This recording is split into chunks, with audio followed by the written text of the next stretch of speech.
Urutindo uru rugatwarwa mizo mwaka 2021 kandi uruhuno rukorwa abatura biti narwo turuhamye amizi gakija garutwara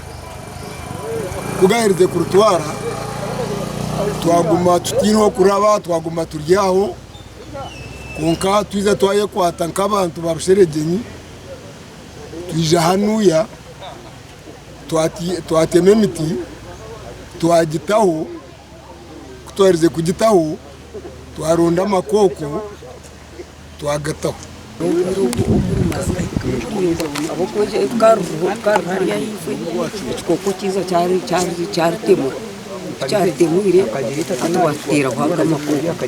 urutindo ruheriye amashomero kandi abazirana bagira ngo batwirebere akirire ahabwa abana babo abarukora baho barukuza kushoma twina abana b'amashomero abo kurga abo kushomera nkinga aro primary aro secondary so mbenu tumenteganisibwa munonga abo enshonga n'umwana wanje akarga guhwa so mbenu na munonga ekintu cha transport akagwaho ata akaba ine gari kuyagwire mbenu akarika kigwam yasibiraho hihi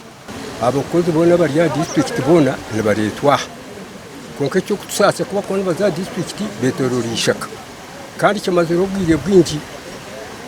ngwe nyuti y'ibindi kamba nyoni nja kwihayo n'amagara ganje uko warwino rutaruka rusingura niza kushitamaha cyogortendo rawe ntakutungana mushara nogo. Thomas Tayebwa umuhezi wa speaker w'ishenjero ashabira abaturo ko urutindo uru rwaba rwahwire kushubura no kutunga tasi mu makagabo orutindo ikwe nangoro orutindo nakozire inacheke mpenze kora orutindo iya yango munda ati nabona ukero murenje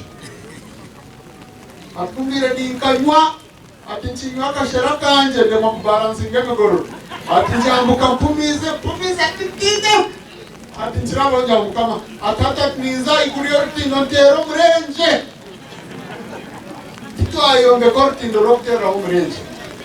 twayombe orutindo rokurete ntunguka. This project is vital infrastructure development initiative under the Ministry of Works and Transport's mandate to plan, develop and maintain transport infrastructure. Omurmogu niguza kumara amezi 18 kandi abahirwe patana n'aba Ampas Technical Services Limited gashaka Fred Turiakira chimwegeze zawaka chiuza